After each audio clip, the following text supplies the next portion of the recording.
What's up, fellas? As promised, here is my training session from today with commentary.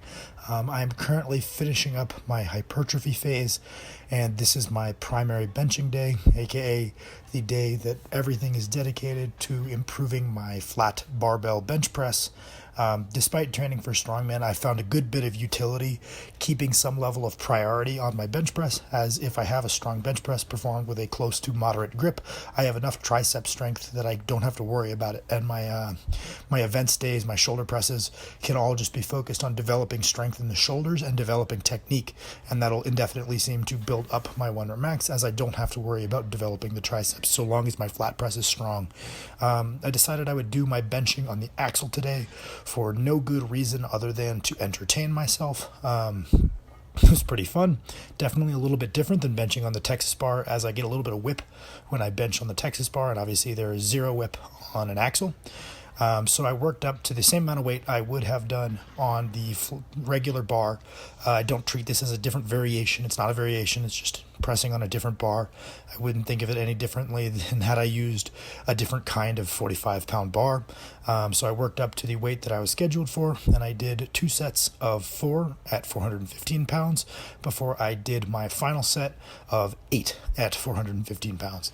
Certainly not a PR. I believe, if off the top of my head, my best set of 8 is 440 pounds, so not quite there, although that set of 8 was with dubious lockouts and dubious pauses, so don't think I'm too far off all-time strength considering the much higher quality presses. Then I moved on to these chest-supported prime rows. Recently, I started moving those plates up to that top peg, so that's challenging the stretched position the most, and it's a little bit easier through the lockout. Lets me kind of get the best of both worlds, where I can go heavy for back work, but still get a good mind-muscle connection. I've always found that the problem with back work is you almost have to pick one or the other. You have to either really connect with the muscle and have this picture-perfect form, or you go heavy, and some people are in one camp their whole career. They just sling heavy weight and their back grows, and they tell everybody that's how to do it.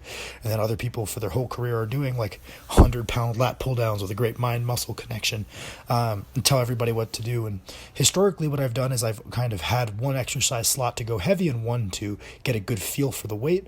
But by altering the strength curve using these prime machines, I've kind of been able to not have those differentiations and do both at the same time, which is what I would do for any other body part. If you want big quads, you hop on a hack squat, you control the weight, you do a full range of motion, then you try to get strong within those parameters.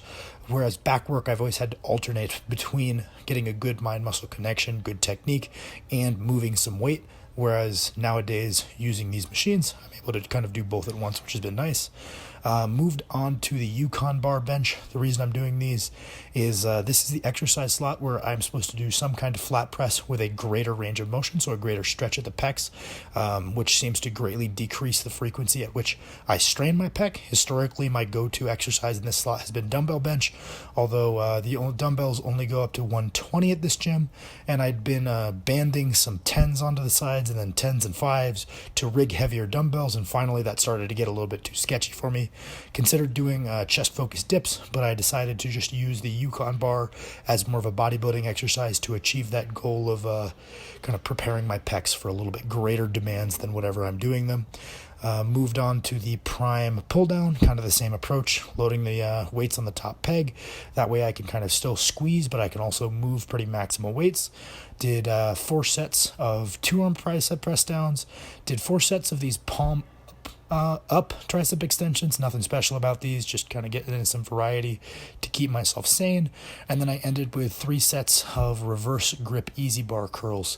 I've basically been doing these to strengthen my forearms. The biceps is kind of secondary. I'm a big believer that you get enough bicep work from your pulling motions for the purposes of strength training. Don't need to do much work if it's not just for aesthetics, but my forearms have kind of been lacking, so ended up doing these as well.